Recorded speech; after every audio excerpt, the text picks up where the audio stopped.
मेरे सामाजिक परिवार के सभी सदस्यों और ये वीडियो देखने वालों को नमस्कार। कई बार मुझे लगता है कि राजनीति में सफल होना, बहुत से जिसको कहते हैं कि समर्थकों की फौज जुटा लेना और एक बेहतर जिसको कहते हैं कि जो आपके समर्थक नहीं भी हों, कम से कम वो आपके व्यक्तित्व को बेहतर तरीके से देखें, समझें, ये बड़ा कम होता है। इसलिए होता है क्योंकि भारत में राजनीति इसी तरह से चलती है, शायद दुनिया में भी अलग अलग उसी तरह से चलती होगी। मेरा कंसर्न ज्यादा अपना देश रखता है, इसलिए ज्यादा यहां की बात करता हूं। लेकिन उसके बावजूद क्या नेताओं को यह चिंता कतई नहीं होनी चाहिए कि वो एकदम से उलट बोलते दिख रहे हैं? क्या नेताओं को यह चिंता कतई नहीं होनी चाहिए कि संवैधानिक पद पर बैठने के बाद अगर वो एक संगठित तरीके से विभाजक भूमिका निभा रहे हैं तो उसको ठीक किया जाए? किसी भी संवैधानिक पद पर बैठने के बाद, और खास करके जब आप किसी राज्य के मुख्यमंत्री हो जाते हैं, उसके बावजूद आप अगर विभाजक राजनीति करते रहते हैं तो क्या उस पर कहीं जाकर रोक नहीं लगनी चाहिए? चुनाव के समय चलिए मान लिया आपको चुनाव जीतने की जिसको कहते हैं कि अभीष्ट होता है कि सत्ता हासिल हो जाए, और वो हमने देखा कि कैसे अरविंद केजरीवाल जी पूरी की पूरी राजनीति, इतना विभाजक चुनाव भारतीय राजनीति के इतिहास में कभी नहीं हुआ, और दिल्ली जैसी जगह पे तो कतई नहीं हुआ। कोई कल्पना भी नहीं कर सकता था। मतलब अगर हम कहें कि पुराने नेताओं से शुरू करें और सब छोड़ दीजिए जितने हम लोगों के ध्यान में हैं, मदन लाल खुराना, साहिब सिंह वर्मा, शीला दीक्षित, या जो दूसरे भी नेता हैं उनसे होते हुए अभी तक आ जाएं, तो क्या ये आप कल्पना भी कर सकते हैं? डॉक्टर हर्षवर्धन, मतलब संभव ही नहीं है कि आप उस तरह से देख पाएं कि अच्छा कोई इतना विभाजक राजनीति भी दिल्ली में कर सकता है। नहीं कर सकता था, क्योंकि दिल्ली की जनता उसको नकार देती है। लेकिन अरविंद जी ने इतने सलीके से वो विभाजनकारी राजनीति आगे बढ़ाई। आपको ध्यान में होगा कि जब वो आए थे तो उनकी राजनीति का तरीका क्या था, और उस विभाजन की शुरुआत या कहें कि अभ्यास कार्य उन्होंने अपनी पार्टी में किया। पार्टी विभाजित करते गए, विभाजित करते गए, विभाजित करते गए। अब सिर्फ उनके ऐसे समर्थक बचे हैं जो सचमुच अंध समर्थक हैं। अब उनके सिर्फ ऐसे समर्थक बचे हैं जो अरविंद जी महान हैं, इसके अलावा कुछ बोल नहीं सकते, वरना वो विभाजित करते गए पार्टी को। और सोचिए कि भ्रष्टाचार के खिलाफ देश के इधर के हाल के ज्ञात इतिहास में सबसे बड़े आंदोलन से निकली हुई पार्टी के जो कार्यकर्ता थे, जो समर्थक थे, जो दुनिया भर से लोग आए थे, बहुत पढ़े लिखे लोग थे, वो भी इस बात को स्वीकार करते गए। धीरे धीरे धीरे धीरे अरविंद जी ने इतने सलीके से वो लोगों के दिमाग में घुसा दिया, मन मस्तिष्क में प्रविष्ट कर दिया कि लोगों ने माना कि नहीं, अरविंद केजरीवाल के अलावा कोई भी जो है वो सही नहीं बोल रहा है। और वो कहां तक बात पहुंच गई? यहां तक पहुंच गई कि शायद ही कभी भारतीय राजनीति के इतिहास में हुआ हो कि कोई मुख्यमंत्री और मुख्यमंत्री पद का प्रत्याशी वो मंच पर हनुमान चालीसा पढ़ रहा हो। नहीं हुआ होगा। और उस वक्त उनके करीबी लोग वो दूसरी राजनीति कर रहे हैं। इतना विभाजक चुनाव, लेकिन उसको एक अमली जामा, एक कवर ऐसे किया गया, एक ब्रांडिंग ऐसे की गई, जैसे लगा कि नहीं ये तो सबको साथ लेके चलने की बात कर रहे हैं, और सिर्फ भारतीय जनता पार्टी और कांग्रेस वो विभाजक राजनीति कर रही है, जबकि सर्वाधिक विभाजनकारी राजनीति वो आम आदमी पार्टी कर रही थी। और आप सोचिए, सिर्फ कल्पना करके देखिए कि अगर अभी दिल्ली के दंगों में जिस तरह की मोहम्मद ताहिर हुसैन की भूमिका रही, उसका पासंग भी किसी भाजपा या कांग्रेस के नेता के ऊपर आरोप लगा होता, पासंग मैं कह रहा हूं कि उसका पासंग भी किसी भारतीय जनता पार्टी या कांग्रेस के दिल्ली नेता के ऊपर लगा होता, तो आज क्या स्थिति होती? उन पार्टियों की क्या स्थिति होती? उनके नेताओं की क्या स्थिति होती? और आप सोचिए कि मोहम्मद ताहिर हुसैन के ऊपर कोई छोटे मोटे अपराध नहीं है। चार्जशीट दिल्ली पुलिस की सिर्फ नहीं है।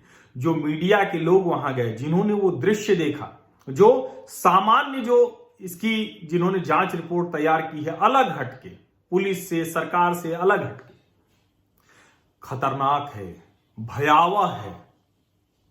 और अमानतुल्लाह खान वो अभी भी ये कह रहे हैं, ओखला के विधायक, कि वो मुसलमान था इसलिए वो फंसाया जा रहा है। और अरविंद केजरीवाल, उसको निलंबित कर दिया गया है पार्टी से, आम आदमी पार्टी से, पार्षद था वो आपका। लेकिन आप सोचिए कि आपके विधायक और दिल्ली वक्फ बोर्ड के जो एक तरह से कहें कि जो इमाम की सैलरी और मुअज्जिन की सैलरी बढ़ाने में जो सबसे अहम भूमिका निभाने वाले अमानतुल्लाह खान, वो कह रहे हैं कि मुसलमान होने की वजह से कर दिया गया। आप एक्सट्रीम सोचिए, इतना विभाजक राजनीति, और वो कहां लेके चले आते हैं। आप कल्पना कर सकते हैं क्या कि जब ये स्थिति हो कि महामारी से सबको रोकना है, सबको संभालना है, तो एक राज्य सरकार सिर्फ इसलिए बॉर्डर पर भीड़ जमा करा देती है, जिसमें अलग अलग साजिशी सिद्धांत सामने आते हैं, कि वो लोड बढ़ जाए, अचानक हल्ला हो जाए, अचानक क्यास हो जाए। उसी के आधार पर दुनिया भर में आर्टिकल लिख दिए गए कि 1947 के बाद का सबसे बड़ा माइग्रेशन है। ये स्थिति हो गई देश की, और यहां तक बात पहुंची, बात आई गई हो गई। क्यों?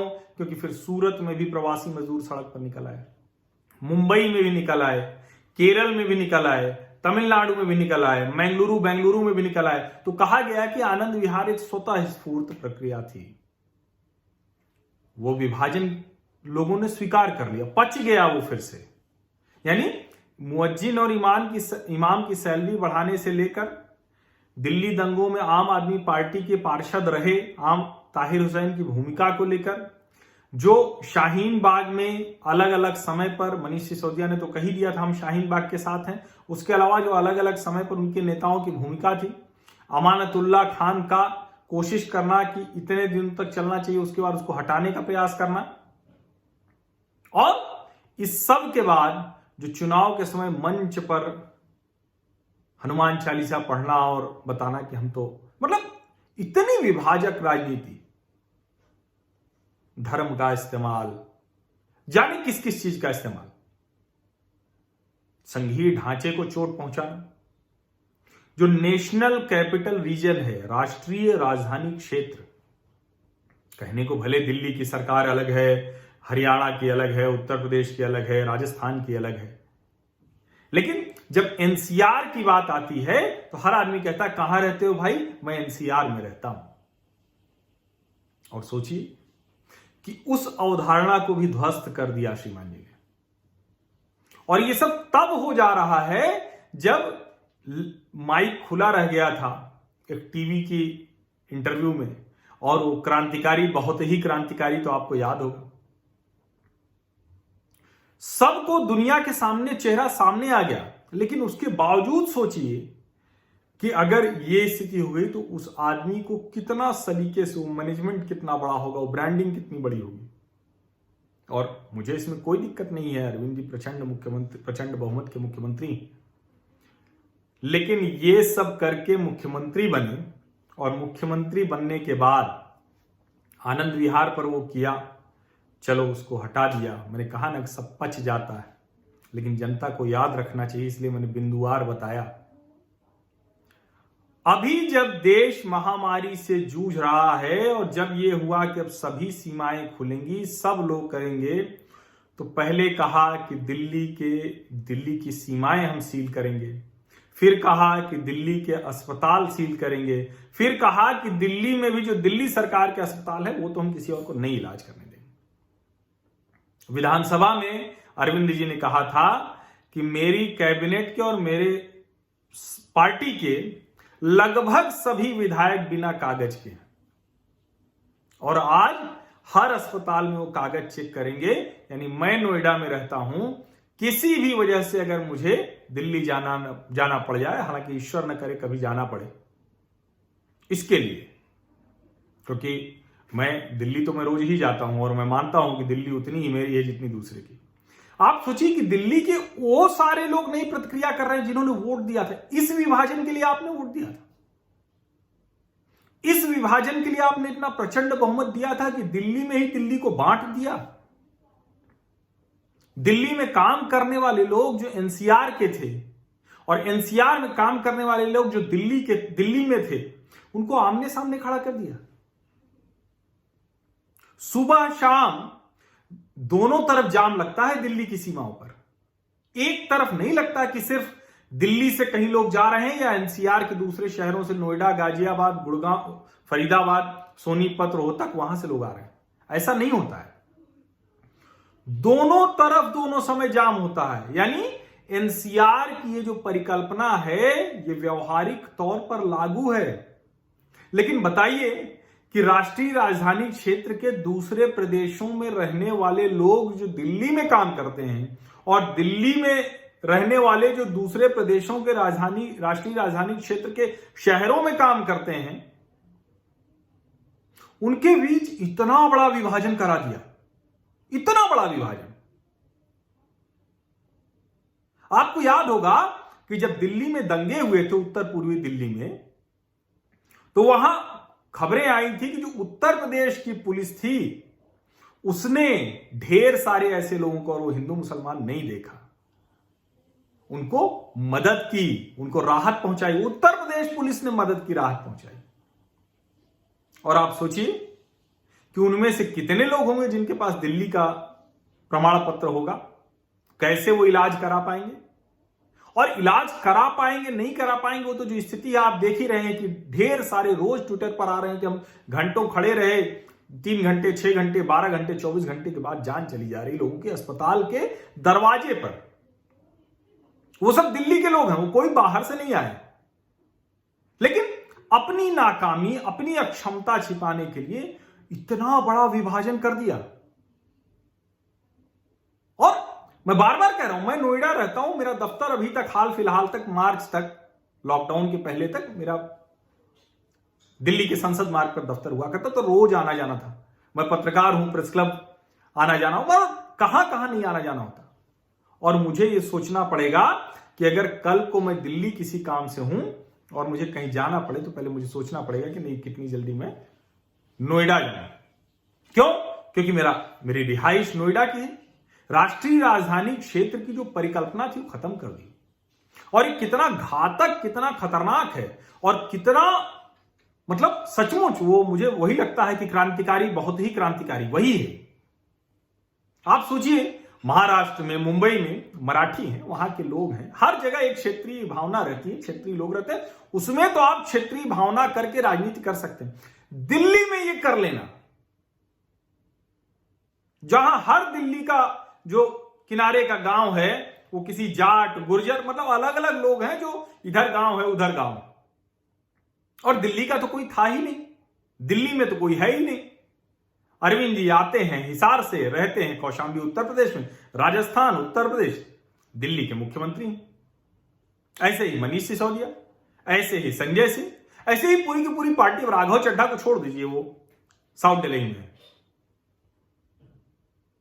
लेकिन जो, मतलब ये कोई दिल्ली में कर सकता था, इस तरह का विभाजन कर सकता था, ये कल्पना कोई नहीं कर सकता। देश के दूसरे राज्यों में क्षेत्रीय भावनाएं भड़का लेना, वो सब तो बहुत सामान्य सा होता है, कोई भी कर लेता है, राजनेता खूब करते हैं। लेकिन वहां भी ये साहस नहीं होगा कि महाराष्ट्र में, मुंबई में दूसरे किसी को इलाज नहीं करने देंगे। लेकिन ये साहस, ये बहुत ही क्रांतिकारी टाइप का विभाजनकारी, इतना विभाजनकारी, वो अरविंद केजरीवाल जी कर रहे हैं। बेहद शर्मनाक है। राजनीति नहीं, पूरे पूरे संघीय ढांचे पर, एनसीआर, राष्ट्रीय राजधानी क्षेत्र के कॉन्सेप्ट पर, और सबसे ज्यादा एनसीआर के ही अलग अलग शहरों में रहने वाले लोग जो एक दूसरे पर इंटरडिपेंडेंट हैं, यानी उनकी उन पर निर्भरता है, उनकी उन पर निर्भरता है। कोई रहता है, कोई कहीं काम करता है, कोई कहीं कुछ करता है, कारोबार करता है, उसको इन्होंने इतनी आसानी से एक दूसरे के खिलाफ खड़ा कर दिया। दिल्ली के चुनाव में भी वही मॉडल किया गया था। लेकिन चलो, चुनाव में राजनीति तक मान लिया, अभीष्ट सत्ता रही होगी, अब तो सत्ता हासिल हो गई, 5 साल सरकार चलानी, ऐसे विभाजन करके सरकार चलाएगा अरविंद जी? सोचिएगा, आप लोग सोचिएगा, अरविंद जी तो नहीं सोचने वाले हैं, नहीं सोचेंगे वो, क्योंकि सोचना होता तो अब तक उन्होंने सोचा होता। और ये कहने का साहस वो नहीं कर पाते कि दिल्ली के लोग ही दिल्ली के अस्पताल में आएंगे।